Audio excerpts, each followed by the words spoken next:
तो hello students, welcome back to another video. And finally तुम्हारा engineering physics का paper हो चुका है। एंड जाके प्लीज इस पे वोट कर देना कि पेपर कैसा गया है। एंड एक चीज बता दूं कि अगर आप लोग इस पेपर में पास नहीं कर पाए तो आप इतना समझ लेना कि अब आप पास नहीं कर सकते हो। ठीक है, ये ऐसा मैं क्यों बोल रहा हूँ, मैं सारी चीज दिखाऊंगा एंड सारी चीज दिखाऊंगा, तो प्लीज वीडियो देखना और समझना। बहुत सारे स्टूडेंट्स का मेरे पास मैसेज आ रहा है कि भैया हम पढ़ के नहीं गए, दैट्स वाई हमारा पेपर अच्छा नहीं गया। तो भाई मैं एक चीज बताऊं तुमको कि ये जो पेपर था बहुत ही बढ़िया पेपर आया था एंड बहुत से लोगों ने गलती कर दी है। सो प्लीज अब आप अपने नेक्स्ट एग्जाम में गलतियां ना करें, क्योंकि देखो बैक निकालना बहुत इंपॉर्टेंट है, अदरवाइज तुमको इन फ्यूचर प्रॉब्लम होगी। ठीक है, आने वाले सेकेंड ईयर में तुमको प्रॉब्लम होगी। ठीक है, सो अब मैं आपको यहाँ पे इंजीनियरिंग फिजिक्स के पेपर का रिव्यू देने वाला हूं एंड यहाँ पे मैं सारी चीजें डिस्कस करूंगा। आप चाहो तो मेरे इंपॉर्टेंट उठा लेना, चाहे तो जो उठा लेना, प्लीज इस पेपर को देखना। ठीक है, तो ये आप बीटी 201 का मतलब एग्जाम पेपर देख रहे हो इंजीनियरिंग फिजिक्स का। एंड सबसे पहला क्वेश्चन क्या है, वन डायमेंशनल बॉक्स। तो भाई मैंने चीख चीख चिल्ला चिल्ला के बोला था कि वन डायमेंशनल बॉक्स करके एक क्वेश्चन आता है एंड 100% आता है, बट स्टूडेंट्स ने माना ही नहीं।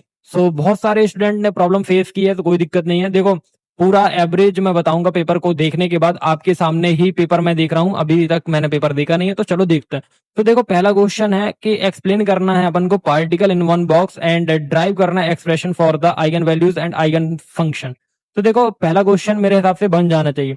एंड दूसरा क्वेश्चन है ड्राइव करना है आपको time independent Schrodinger wave equation, तो ये भी बन जाना चाहिए था। ठीक है, एंड नाउ नेक्स्ट है आपका ड्राइव करना आपको group velocity and phase velocity, इसका रिलेशन बताना, तो ये बन जाना चाहिए था। ठीक है, अब आपका आता है एक्सप्लेन करना है super position of waves and drive करना है आपको condition of constructive and destructive interference, तो ये भी बन जाना चाहिए था मेरे हिसाब से। ठीक है, सो फिर नेक्स्ट है माइकलसन इंटरफेरोमीटर, तो ये भी बन जाना चाहिए था। And Young's double slit experiment आया था, तो ये भी बन जाना चाहिए था। ठीक है, तो देखो ये तीन ऊपर के तीन क्वेश्चन तो बहुत ही इजी थे जो आपसे बन जाने चाहिए। ठीक है, अब नाउ नेक्स्ट चलते हैं अपन क्वेश्चन नंबर 4। तो ब्लॉच थ्योरम आई थी एंड सोलर सेल डिस्क्राइब करना है आपको construction working principle and application of solar cell, तो ये सोलर सेल भी बन जाना चाहिए था आपसे। ठीक है, नाउ अब नेक्स्ट आता है आपका Fermi level and Fermi level का इंट्रिंसिक एंड एक्सट्रिंसिक सेमीकंडक्टर, ये हमारे इंपॉर्टेंट में मौजूद था। और देखो helium neon laser, CO2 laser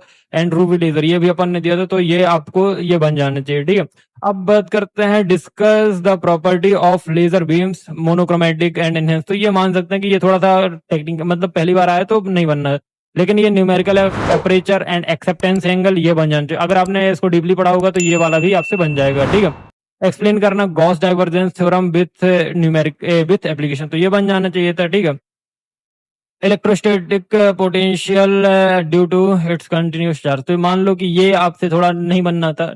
ठीक है, एंड देखो वी नंबर बन जाना चाहिए, क्रॉनिंग पेनी मेडल बन जाना चाहिए, तो देखो यहाँ पे दो ही करने थे, और ड्राइव द कंटिन्यूटी इक्वेशन, तो देखो ये सारी चीजें बन जानी चाहिए थे। ठीक है, तो देखो कुल मिला के जो पेपर है अगर तुम पढ़ के गए हो तो देखो मैं अगर तुम थोड़ा सा भी मतलब 4 दिन पहले भी पढ़ के गए हो तो पेपर जो है वो पास करने से ज्यादा स्कोरिंग था। ठीक है, क्या था, पास करने से ज्यादा स्कोरिंग था।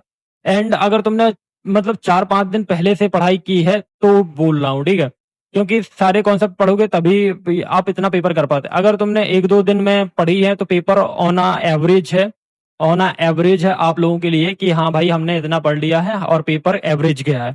तो देखो पेपर एवरेज जाए या कुछ भी जाए, बट हमें मैटर है हमारी बैक क्लियर करने से, मर्सी अटेम्प्ट क्लियर करने से, एंड मर्सी अटेम्प्ट क्लियर करने के बाद हमारा जो मेन सेमेस्टर है उसमें पास होने का। तो ओवरऑल मैं यही बोलना चाहूंगा, जो पेपर है आई होप आप लोगों से 4-5 क्वेश्चन तो बन ही गए होंगे। पहला आपका वन डायमेंशनल बॉक्स का time dependent Schrodinger wave equation और ग्रुप वेलोसिटी फेज वेलोसिटी में रिलेशन बन गया होगा।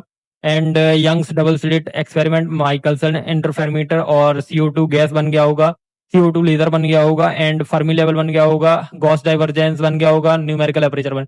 तो मोटा मोटी अगर बोलूं तो पेपर बहुत बढ़िया था, पास होने लायक था, एंड न्यूमेरिकल नहीं आए हैं। एंड अगर आप लोगों ने गलती कर दी है तो भाई इतना ध्यान रखना कि इससे सिंपल पेपर तो नहीं मिलेगा, क्योंकि पूरा थ्योरेटिकल पेपर है एंड इसमें एक भी न्यूमेरिकल्स नहीं आए हैं। सो बाकी मैं बता दूं कि अगर जिन लोगों ने बहुत अच्छे से पढ़ाई की है एंड अच्छे से पेपर में लिख के आए हैं, एंड हाँ एक चीज और ध्यान रखिएगा कि यहाँ इसमें पूरा थ्योरेटिकल पेपर था एंड बहुत ही इजी था, पास करने लायक था। बाकी जिन लोगों से पेपर बन गया है एंड करके आए हैं तो उनके लिए बहुत अच्छी बात है, एंड जिनसे नहीं बना है तो कोई दिक्कत लेने वाली बात नहीं है, आप भी पास हो जाओगे। अगर आप 4-5 क्वेश्चन भी अच्छे से करके आए हो ना तो हो जाओगे। बाकी ऑल द बेस्ट। एंड अब अगर तुम्हारा M1 में बैक है तो M1 के लिए मैं टॉपिक्स लेके आने वाला हूँ, एंड वन शॉट्स भी आने वाले हैं। एंड अब अगर तुम्हारा केमिस्ट्री का एग्जाम है तो केमिस्ट्री का वन शॉट अपलोड कर दिया गया है, एंड यूनिट नंबर 2, 3, 4 कंप्लीट बन चुके हैं, ये भी अपलोड होने वाले हैं। सो मिलते हैं नेक्स्ट वीडियो में, तब तक please do like, subscribe and share. रात को मिलते हैं 9 बजे लाइव में। So thank you.